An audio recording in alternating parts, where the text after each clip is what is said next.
Se supone que ya está grabando. Chicas, hoy vamos a discutir un sistema nuevo como parte de ese material de la parte anatómica y fisiológica del cuerpo humano. Ya ayer discutimos, repasamos, mejor dicho, lo que era el sistema digestivo y cuáles eran esas funciones del sistema digestivo. Saben que tienen asignado un ejercicio que tan pronto, ¿verdad? Si quieren salir de él entre hoy y mañana lo hacen, si no tienen hasta el domingo para entonces discutirlo en la clase del lunes. Ese ejercicio va a incluir material de lo que es la presentación de la terminología del cuerpo humano, específicamente, ¿verdad? Esa parte que hablamos de anatomía y fisiología, de los planos del cuerpo, de las cavidades y, por último, sobre los tipos de enfermedades. Pues hoy quiero hablar un poquito, ¿verdad? Lo más importante sobre lo que es el sistema urinario. Voy a estar compartiendo mi pantalla. Por favor, me dejan saber cuando puedan verla.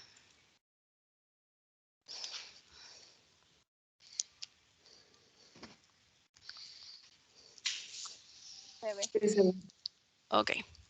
Este material se los voy a estar colocando una vez culmine la clase en la parte de files dentro de la clase en Teams y se los voy a estar enviando también por correo electrónico para que lo tengan. Cuando hablamos del sistema urinario nos referimos a un grupo de órganos que se encargan de producir, almacenar y expulsar lo que conocemos como la orina. A través de la orina, ¿verdad? Y de la expulsión de ella, se eliminan del cuerpo desechos nitrogenados de nuestro metabolismo y otras sustancias tóxicas que si nosotros las retuviéramos, ¿verdad? Van a ser perjudiciales para nuestra salud. Al nosotros hacer la ingestión de alimentos, ¿verdad? Como lo que discutimos con relación al sistema digestivo, cuando nosotros consumimos alimentos o bebidas, esos alimentos, algunos de ellos van a ser altos en proteínas, otros van a tener, ¿verdad? Algunas vitaminas, otros van a tener distintos componentes que forman bloques de ese alimento y por lo tanto, de la misma manera que nosotros ingerimos esos alimentos y todas esas sustancias que contienen, van a pasar también o muchas de ellas van a ser retenidas por nuestro cuerpo. Así que el cuerpo tiene el mecanismo de producir la orina para poder remover esas toxinas, esas sustancias que el cuerpo no necesita y cómo las va a eliminar a través de la orina. Cuando hablamos de las sustancias nitrogenadas, estas se liberan dentro de lo que es el torrente sanguíneo, ¿verdad? A través de la sangre viajan por todo el cuerpo y la sangre carga con 3 sustancias nitrogenadas básicas, que son urea, la creatinina y el ácido úrico. Por el momento, lo que yo quiero que ustedes identifiquen, ¿verdad? Que cualquiera de estas 3 tienen que ser sacadas del cuerpo luego de que, ¿verdad? El cuerpo metaboliza los alimentos, absorbe los nutrientes que necesita, pues tiene que producir la orina para que todo eso salga. De la misma manera que con el sistema digestivo hay un remanente de material sólido, ¿verdad? Que se queda dentro de todo ese tracto gastrointestinal y que tiene que ser eliminado cuando ya no se necesita, pues estas sustancias también tienen que ser eliminadas porque hacen daño a lo que es la salud. Aquí les presento una imagen, ¿verdad? General de lo que es el sistema urinario.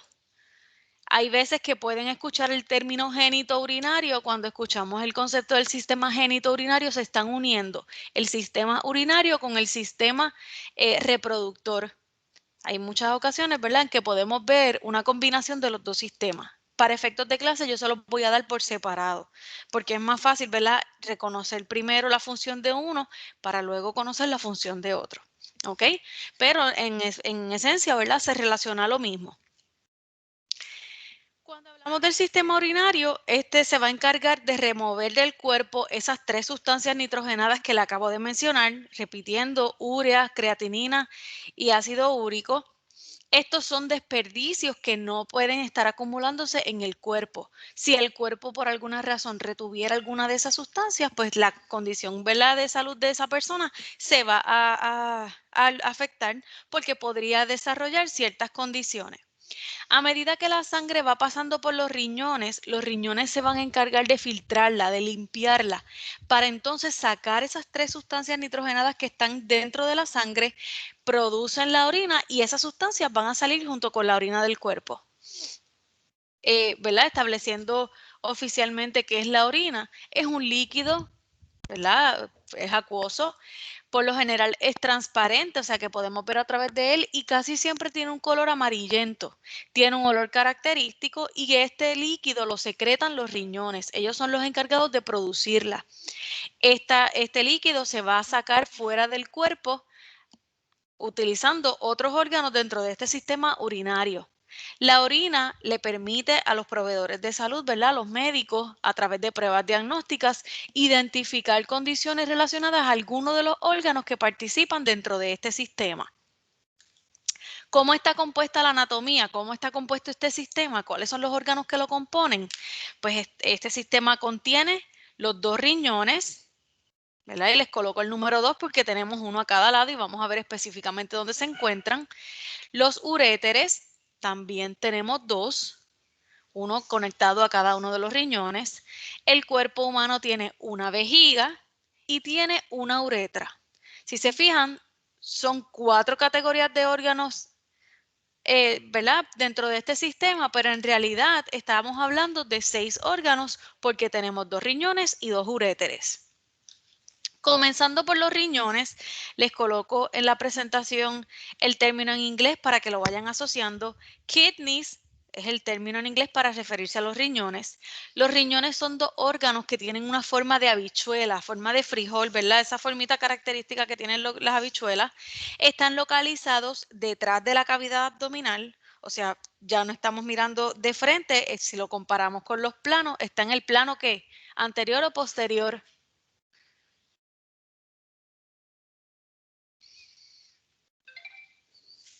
¿Dónde podríamos decir que están? ¿En qué plano?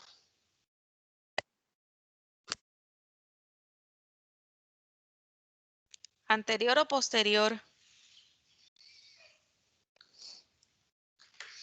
Posterior. Posterior. ¿Vieron cómo relacionamos los planos con, ¿verdad?, la ubicación de un órgano? Así que estos 2 órganos están detrás de la cavidad abdominal, o sea, detrás del abdomen.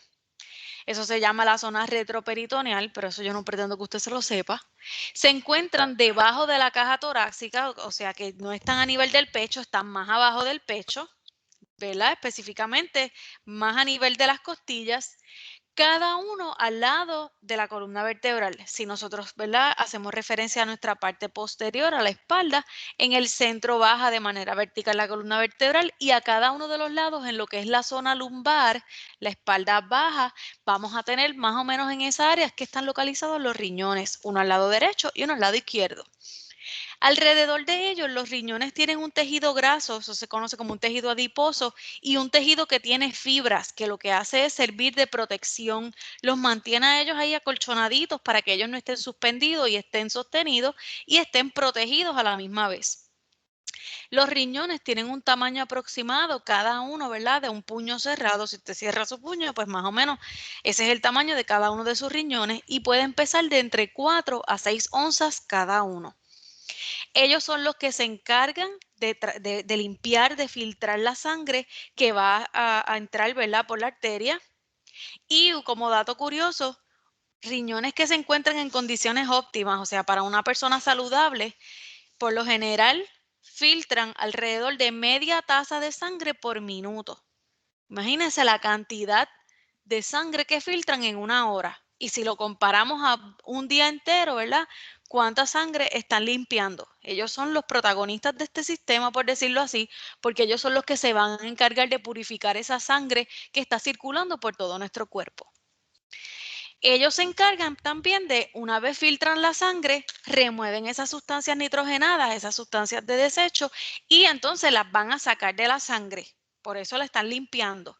Ellos se encargan de mantener un balance entre el agua que nosotros ingerimos y que se encuentra en algunos alimentos, los electrolitos como potasio y sodio y otros ácidos que se encuentran en los fluidos de nuestro cuerpo. Los riñones se encargan de producir una hormona que se conoce como la renina. Esta hormona lo que permite es la producción de células rojas que se relacionan, ¿verdad?, a la sangre y de la médula ósea. ¿Okay? Así que la producción de sangre ocurre gracias a que estos riñones se mantienen produciendo esa renina. Y un poquito más adelante en esta presentación van a ver, ¿verdad?, el rol que juegan y cuándo es que se produce esa hormona. También los riñones se encargan de la producción de calciferol. Eso es una forma activa de la vitamina D que se necesita para que el cuerpo tenga la capacidad de absorber esos nutrientes, esos minerales a nivel del intestino que nosotros mencionamos como parte de esas funciones del sistema digestivo. Vieron cómo una vez más tenemos funciones de sistemas totalmente diferentes, pero que se entrelazan unas con otras. Por eso la estructura del cuerpo humano se considera una y estos órganos van a trabajar en conjunto para que todas las funciones principales del cuerpo puedan ocurrir. Y para eso ciertos sistemas dependen de órganos de otros sistemas o de otras estructuras. Hasta el momento, ¿alguna duda?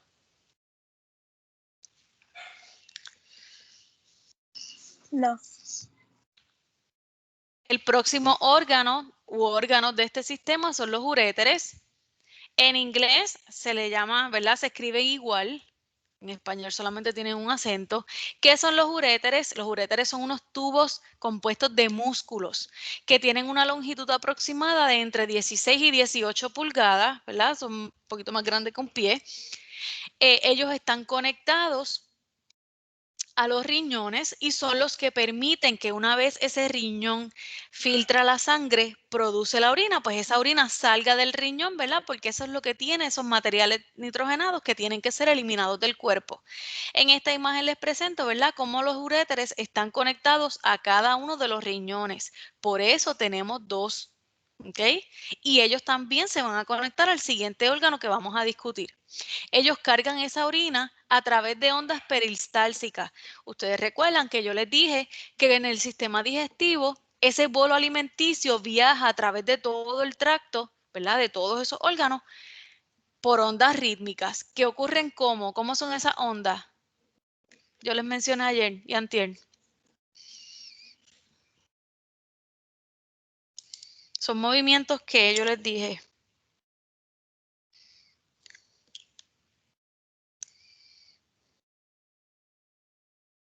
¿Me recuerdan? Involuntarios. De la misma manera que nosotros al ingerir alimentos no tenemos que decirle al cuerpo, no, tienes que pasar todo este alimento, digerirlo, absorber los nutrientes y desecharlo. No, eso ocurre de manera natural, obviamente, dentro de un cuerpo saludable. Pues esas ondas peristálticas son movimientos involuntarios que van a hacer que ese bolo alimenticio viaje a los distintos órganos. Lo mismo ocurre una vez se produce la orina. Cuando los riñones filtran la sangre, producen la orina que carga esas sustancias nitrogenadas a través de movimientos involuntarios u ondas peristálticas, entonces esa orina va a ir moviéndose a través de todos los elementos, de todos los órganos de este sistema para finalmente poder ser eliminado. ¿Ok? Así que nosotros no tenemos que decirle al cuerpo, no, riñones, filtre la sangre, ahora tienes que producir la orina, ahora tienes que, ¿verdad?, moverla para poder desecharla. No, eso ocurre de manera natural, obviamente siempre y cuando esa persona tenga una salud óptima. El próximo órgano de este sistema es la vejiga y el término para la vejiga en inglés es bladder. Siempre que usted vea ese término, asócielo con la vejiga. ¿Qué es la vejiga? Pues tiene, ¿verdad? Es un órgano en forma de saco, es hueco por dentro y trabaja como un almacén, como una reserva de manera temporera para la orina que la producen ¿quién?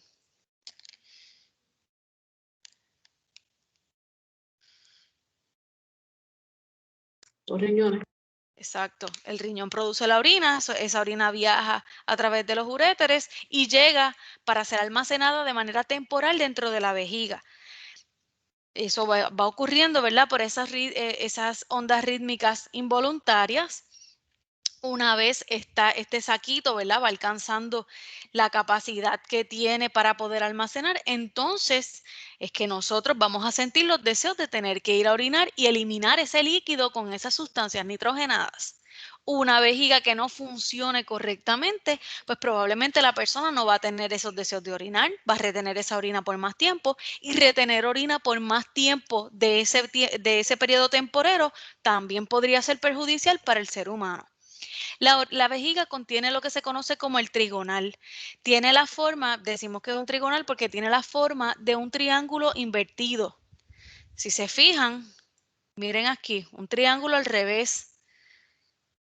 Recibe la orina de cada uno de los uréteres, va cargando y entonces en forma de un embudo, ¿verdad? Por eso ella parece un triángulo invertido o un embudo.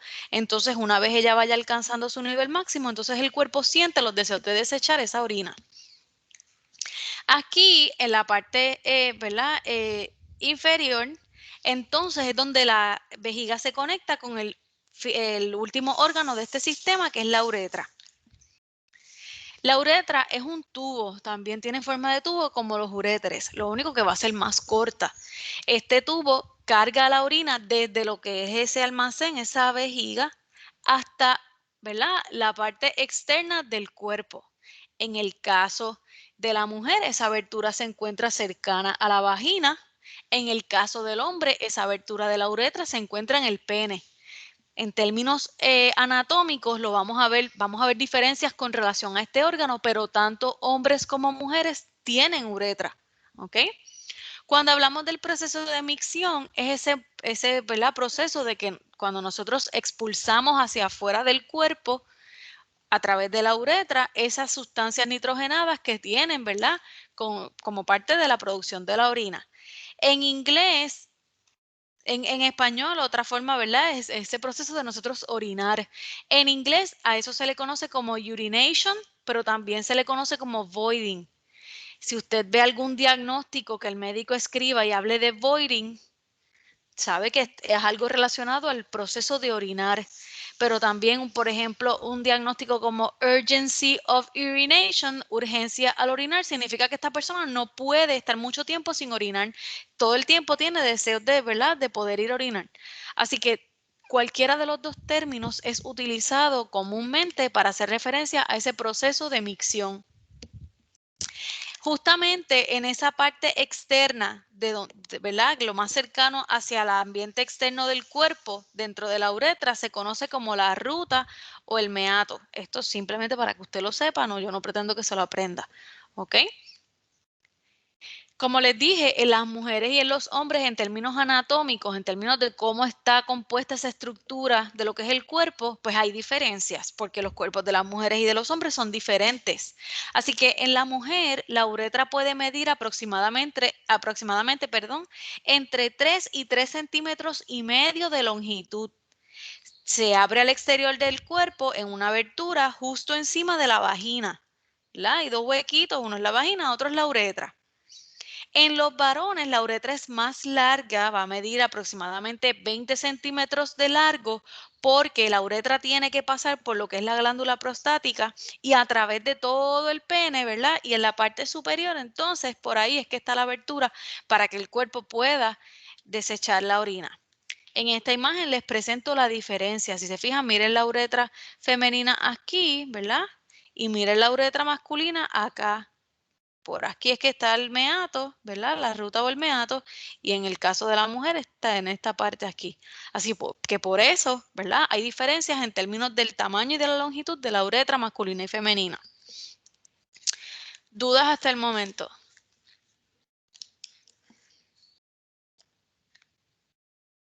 No. Quiero hablarles un poquito, ¿verdad?, más específicamente de cómo es que se produce esta orina.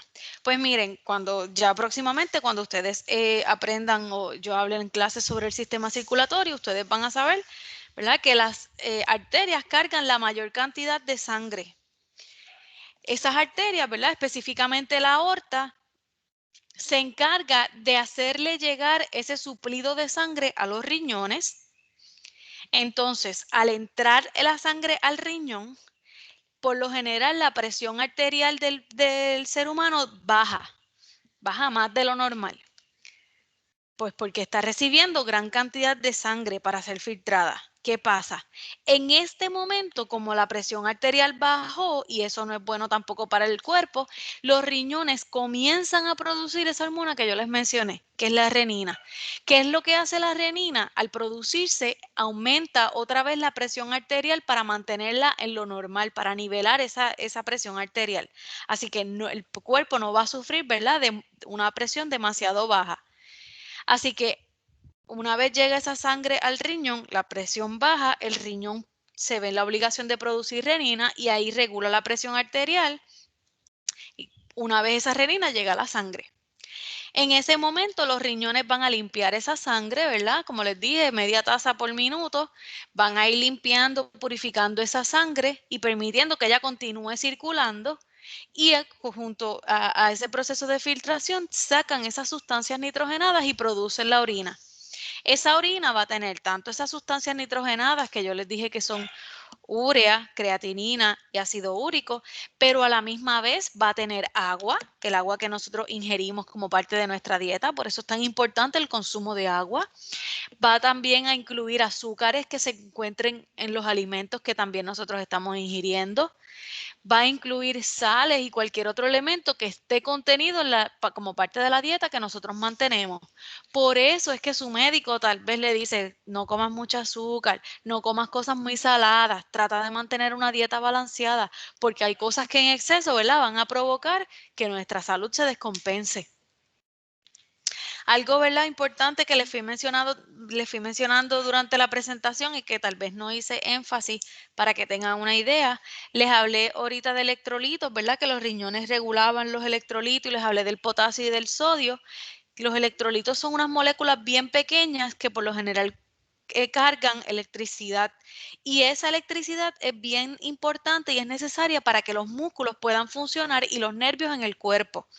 Así que por eso cuando usted hace ejercicio, que usted suda, usted tiene que tomar líquido y recomiendan, ¿verdad? En el caso de deportes extremos, recomiendan bebidas que contengan y repongan esos electrolitos, como el Gatorade, el Powerade, ¿verdad? En el caso de los niños que se enferman, que les recomiendan cuando tienen fiebre o se están deshidratando, Pedialite, porque esa agua contiene, ¿verdad? Repone esos electrolitos que el cuerpo necesita.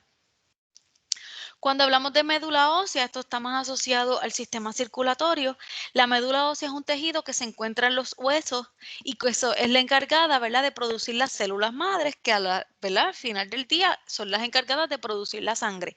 Personas que tengan dificultad, ¿verdad?, condiciones relacionadas a la médula ósea, son personas que tienen deficiencias de su sangre. Tienen también condiciones relacionadas a la sangre, pero eso también lo vamos a aprender cuando hablemos del sistema circulatorio. El ácido úrico es una de esas 3 sustancias nitrogenadas que yo les mencioné que se encuentran en la orina, ¿verdad?, que tienen que ser eliminadas. Es un químico que el cuerpo crea cuando está descomponiendo sustancias, ¿verdad?, a través de la ingestión de alimentos y de todo eso que llega como parte de nuestra dieta. Y que el retener este químico, ¿verdad?, va a provocar situaciones de salud que deben ser atendidas. Personas que acumulan ácido úrico pueden desarrollar condiciones como la gota. ¿Han escuchado ese término? ¿Tiene gota? ¿Alguien ha escuchado eso? Sí. Pues esas Sí. personas cuando le hacen los laboratorios tienen una concentración bien alta de ácido úrico. ¿Y qué provoca lo que se conoce como gota? Inflamación en múltiples articulaciones, retienen líquidos, le duelen los huesos, ¿verdad? Y tienen que utilizar un medicamento, un tratamiento que podría perjudicar otros órganos. Y eso es que el cuerpo no está eliminando ese ácido úrico. La creatinina es otra de esas sustancias nitrogenadas.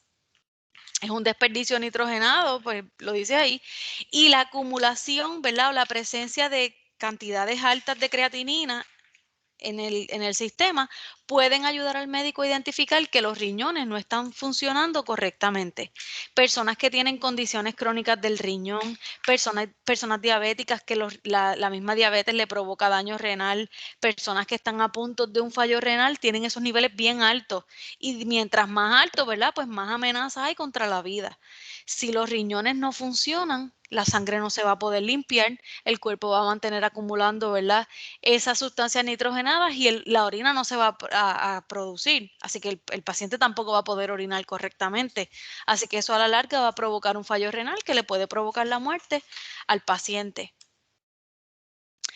Cuando la orina se produce, eso se fabrica en las nefronas. Esto, ¿verdad?, habla un poquito más específico de la anatomía de los riñones. Yo no quiero entrar en muchos detalles porque yo lo que quiero es que ustedes sepan la función general, ¿verdad?, del sistema sin complicarles demasiado. Por hecho, ¿verdad?, ya el material es un poquito confuso.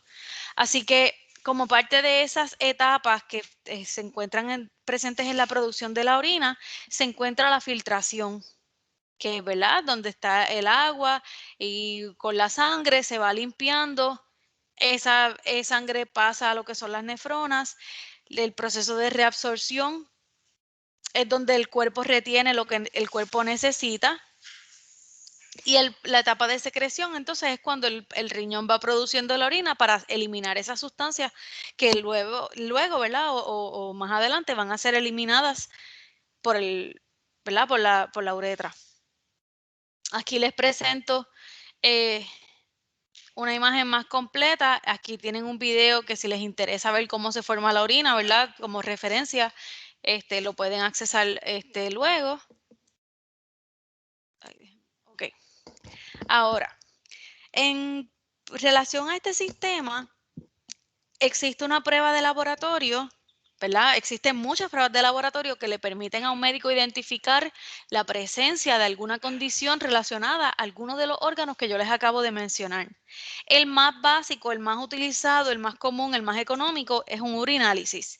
Eso es una prueba de orina normal que usted puede llevar una orden médica, como puede ir y pagarla usted. Sale yo creo que menos de $10. Esa prueba de orina es una examinación, ¿verdad?, que identifica si hay o no presencia anormal de algunos elementos y dependiendo cuál de esos elementos, el médico puede saber qué está ocurriendo con usted o si hay algo ocurriendo con alguno de esos órganos del sistema urinario. En esta imagen les presento, ¿verdad?, qué le puede decir el color de su orina acerca de su salud. Una persona que tenga una orina demasiado clara, una orina casi transparente, puede ser indicador de que esa persona está demasiado hidratada. En otros casos también ayuda a identificar que la persona está deshidratada. Eso depende del médico y del criterio. Por lo general, la orina debe tener entre un color amarillento a un color ámbar, que si se fijan, ¿verdad? Uno es más amarillo, el otro es como más color miel. Esto es lo que equivale a una orina, ¿verdad?, dentro de lo normal.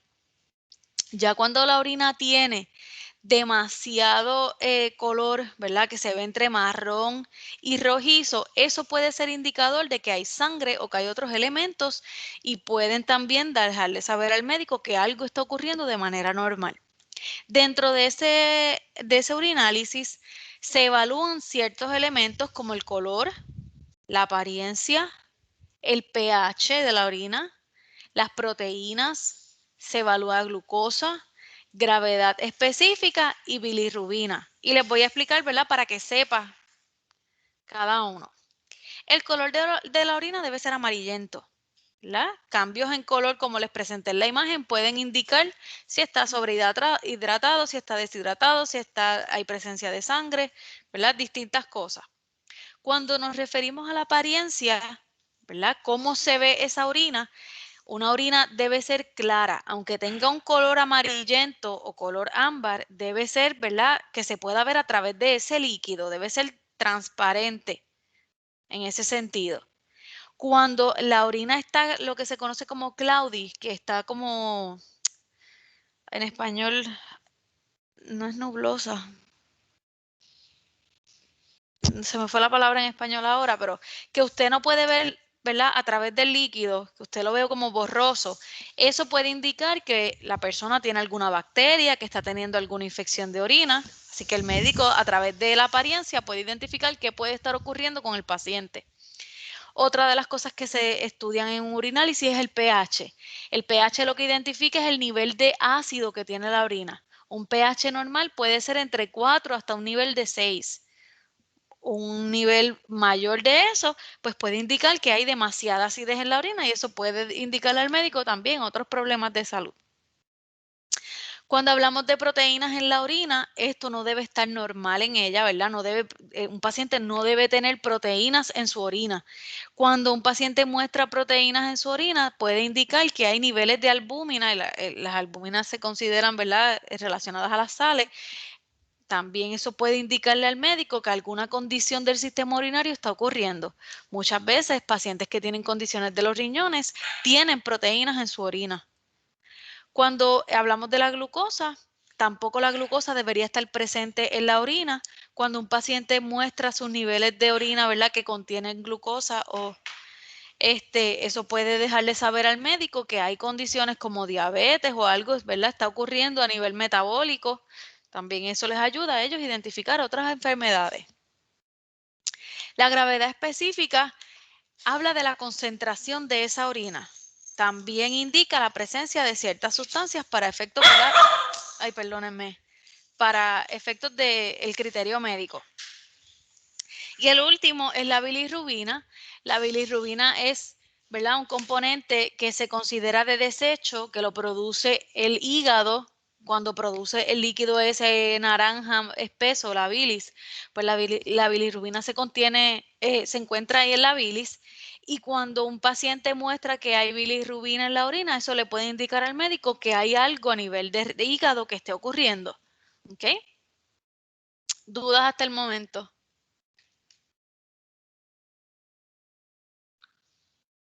No, ninguna.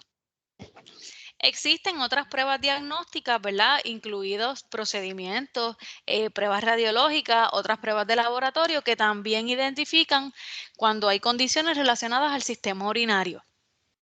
Por ejemplo, la prueba que se conoce como BUN, eso es Blood Urea Nitrogen, eso habla de los niveles de urea específicamente en la orina, en la sangre, y eso, ¿verdad?, le deja saber al médico que o la sangre no se está filtrando o que, ¿verdad?, o que hay algo que está ocurriendo que no es normal. Cuando hablamos también para conocer los niveles de creatinina, se utiliza una prueba de laboratorio que se conoce como creatinine clearance y eso habla también de esos niveles de creatinina. Pacientes con niveles bien altos también tienen dificultades renales. Existen también tomografías computadorizadas, se llaman CT urography.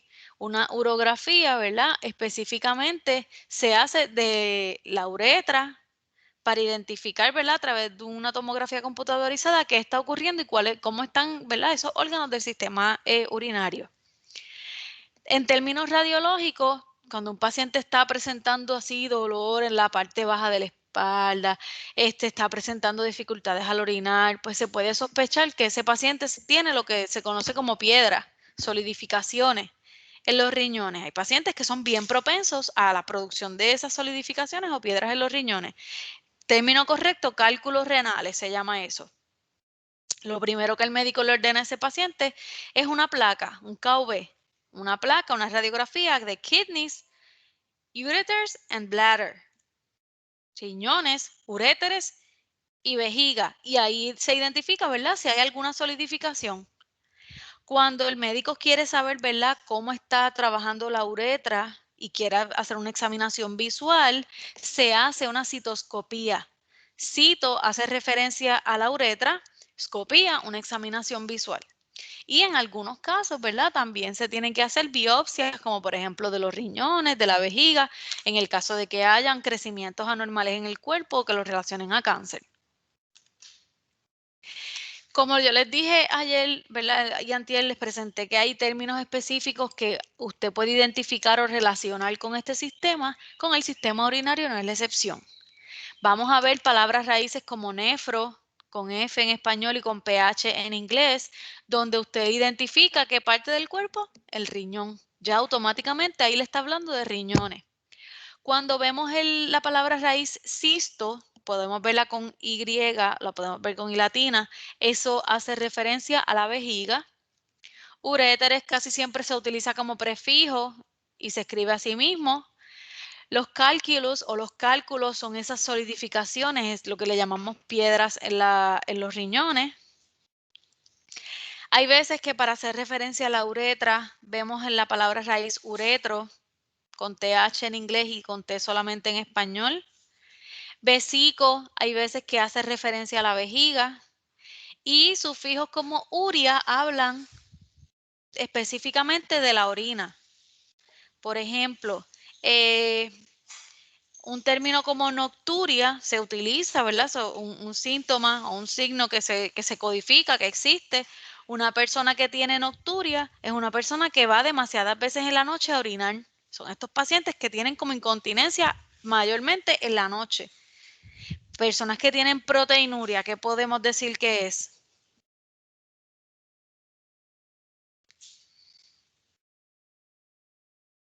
proteinuria.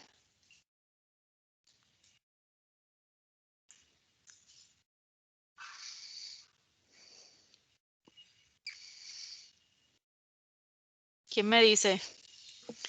Lo voy a escribir aquí para que lo vean.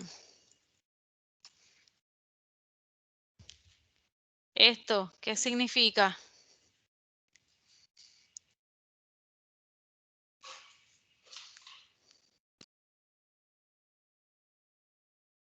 ¿Quién se atreve? Intentarlo por lo menos.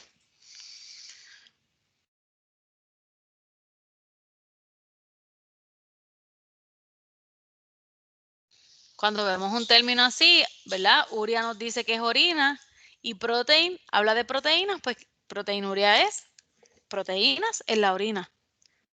Por alguna razón ese paciente tiene presencia de proteínas en la orina. ¿Lo vieron? Sí. Según hay términos que nos hablan, ¿verdad?, de esas partes del sistema urinario, hay condiciones, enfermedades que también se relacionan específicamente con este sistema. Hipernefroma. OMA hace referencia a un tumor, nefro hace referencia a un riñón, hiper puede ser que sea más alto o que esté sobre. Así que esto es, podríamos concluir que es un tumor en el riñón, ¿verdad? O sobre el riñón. Una condición común de los riñones se conoce como polycystic kidney disease. Esta condición va generando a la persona, le crecen distintos quistes en los riñones. Nefrosis. Nefrosis hace referencia a una condición anormal, no nos dice cuál, específicamente de los riñones. Nefrolitiasis. También se relaciona a eso cuando la persona tiene cálculos renales. Nefritis, una inflamación en los riñones. De la misma manera, uretritis en los uréteres. Existen distintos tipos de cáncer, cáncer de vejiga, cáncer de riñón, que pueden, ¿verdad? Los van a poder ver cuando estén trabajando, en la clase de codificación podemos verlos también. Renal hypertension habla de hipertensión y que está, ¿verdad?, provocando también condiciones relacionadas a los riñones. Hay condiciones crónicas como por ejemplo la hipertensión y la diabetes que pueden tener manifestaciones en riñón que a causa del padecimiento de una condición crónica los riñones se vean afectados. Fallo renal y la diabetes es una de esas condiciones que tienen manifestaciones en los riñones, ¿verdad?, de distintas severidades. Por ejemplo, nefropatía es una enfermedad del riñón, chronic kidney disease es una condición crónica del riñón y en este caso en particular se divide por estadios, desde el estadio 1, que es lo más leve, hasta el estadio 6, que es lo más severo, y end stage renal disease es una persona que está a punto de un fallo renal. Ya por lo general, personas que tengan CKD en estadios del 5 hasta end stage son personas que están recibiendo tratamientos como diálisis. Dentro del sistema, ¿verdad?, para tratar condiciones dentro de este sistema también se llevan a cabo procedimientos aplicados. Endoscopia uretral, ¿verdad?, una examinación visual específicamente de la uretra. Uretectomy, por alguna razón este paciente tuvo que tener una remoción de ese uréter. Renal transplantation es cuando se hacen trasplantes de riñón, que por alguna razón ese paciente no le funciona el riñón, necesita ser trasplantado. Nefrostomía, ostomía saben que es una abertura, se conecta al riñón porque en este caso el paciente no va a poder orinar, pues entonces le tienen que conectar una salida hasta el riñón para poder sacar la orina. Biopsias se le pueden hacer a cualquiera de los órganos del sistema. Cirugías laparoscópicas. Habíamos mencionado ayer que cuando se hace por laparoscopía se insertan unas cámaras, ¿verdad? No se tiene que hacer una incisión en la cirugía. Se insertan unas cámaras y por ahí mismo, en esos mismos huequitos, que son casi siempre 3 o 4, se hace todo el proceso quirúrgico. ¿Dudas hasta el momento?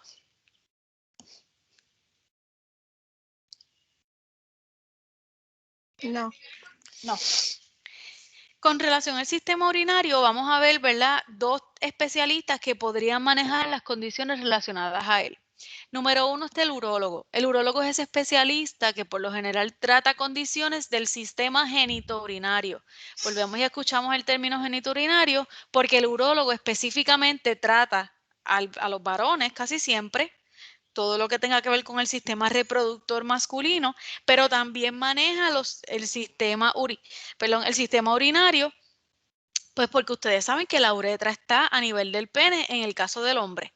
Así que el urólogo va a trabajar con los dos sistemas. En el caso de las mujeres, cuando a veces las mujeres padecen de cálculos renales, ¿verdad? Piedras en los riñones, también podemos ver que las envían a que un urólogo las trate, porque ese urólogo le puede hacer la cirugía para removerle esos cálculos. ¿Ok? Así que esas son las excepciones en las que los urólogos van a tratar a las mujeres.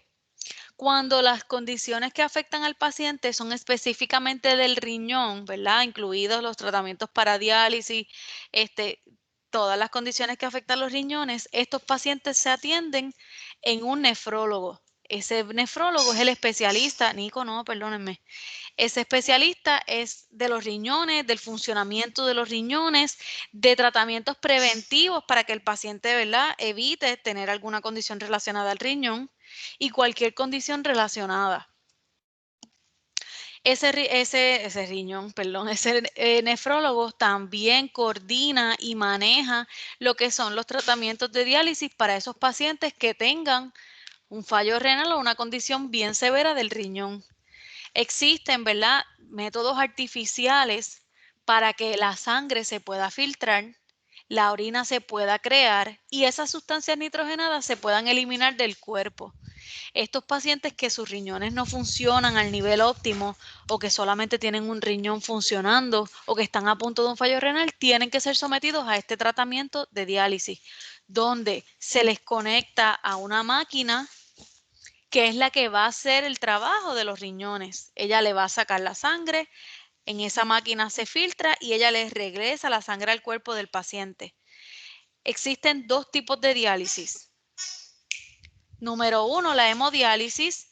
Esa usa la máquina, el riñón artificial, recibe la sangre, la filtra, remueve las sustancias nitrogenadas, y le regresa esa sangre al cuerpo del paciente. Y le va removiendo todos esos líquidos, ¿verdad? Como si el riñón estuviera produciendo la orina. Personas que tienen condiciones renales son personas que van a acumular también líquidos porque como esa agua que tiene el cuerpo no la van a poder eliminar, también tienden a acumular líquidos. La otra forma de diálisis es la que se conoce como diálisis peritoneal. Aquí se inserta un catéter específicamente a nivel del abdomen y ahí, ¿verdad?, se va removiendo todos esos excedentes, ese líquido y esas sustancias que se encuentran en la sangre. Este proceso es un proceso tedioso. Una vez un paciente empieza tratamiento de diálisis, ese paciente no va a dejar de recibir la diálisis. Ese proceso va a tardar entre 6 a 8 horas, depende del paciente. Y muchas veces tienen que ir, ¿verdad? Pierden básicamente su calidad de vida porque tienen que ser transportados al centro de diálisis para recibir su tratamiento. Si no lo reciben, esa persona pues puede caer en un fallo renal en cualquier momento. En esta primera imagen les coloco, ¿verdad? Les presento la hemodiálisis. El paciente va, lo acuestan en una camilla, lo sientan en una butaca, le conectan también por un catéter. Ese catéter lo pueden tener en el brazo, en el área femoral, de los muslos, en el área del cuello, dependiendo, ¿verdad?, el lugar donde puedan insertarle ese catéter y le conectan entonces la máquina. En el caso de la peritoneal, pues miren, tiene la conexión pero a nivel del abdomen. Depende del tipo de paciente, de la condición, de las complicaciones que pueda presentar, pues va a ser el tipo de diálisis que el nefrólogo puede determinar que ese paciente necesita. Profesora, Ajá. ese diálisis peritoneal es bien fuerte. Yo, pues, mi suegro le daban ese diálisis y de verdad que es bien complicado. Sí, mi abuelo falleció en abril ahora cumple un año y mi abuelo batalló por problemas de diabetes y de hipertensión, desarrolló condiciones del riñón y llevaba más de 8 años en diálisis, pero él utilizaba la hemodiálisis. Y entonces, pues eso era 3 días a la semana, eran básicamente perdidos. Y me acuerdo que él siempre decía que el frío que le daba en la clínica era tan... Era como que él no lo podía soportar, no importaba que se pusiera guantes, se llevara frisa, se pusiera un beanie. Él dice que era un frío que él no podía dejar de temblar. Pues imagínate, le sacan la sangre y se la devuelven. Sí. Ese de el peritoneal, ese era por lo menos mi suegro se le daba todos los días. Y llegó el momento en que no le hacía nada, pero ya el cuerpo no tenía nutrientes, y le pusieron 12 horas y no nada. A lo Wow. último ya se puso bien débil, no pudieron, para pasarlo para la hemodiálisis no pudieron. Pero es bastante fuerte ese Sí, a peritoneal. mí, a mí este tema, ¿verdad? Me toca bien de cerca, pues porque vimos abuelo y abuelo terminó hasta con las 2 piernas amputadas por la misma situación de la diabetes. O sea, la diabetes fue algo que le dañó todo el cuerpo. Y pues al final ya no podía, ya no resistía las diálisis completas. Entonces el cuerpo empezó a retener líquido, ahí se complican otros sistemas, se acumula agua en los pulmones, que es algo bien difícil. Y yo siempre les digo a mis estudiantes, si ustedes tienen la oportunidad de cuidarse desde ahora, no porque yo estoy joven, me voy a comer todo lo que tengo de frente, hay que cuidarse porque uno no sabe. Sí, Y cuando tenemos, ¿verdad? El factor genético ahí presente, también eso es una amenaza que en cualquier momento nos puede afectar. así, hay que cuidarse. Ujú. ¿Alguna otra duda, pregunta, comentario?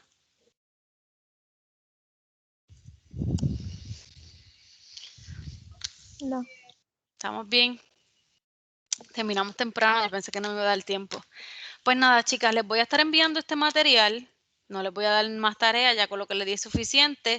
El lunes, ¿verdad? Repasamos lo que hablamos de este material, trabajamos un ejercicio sencillo que tengo y lo hacemos en la misma clase y entonces podemos continuar con los próximos sistemas, ¿ok? Que pasen, ¿verdad? Esos días que tienen libre, que puedan descansar, que los disfruten, siempre cuídense, que con esto del COVID no se puede bajar la guardia. Y nada, nos comunicamos entonces Dios mediante el próximo lunes. Gracias, buen fin de semana.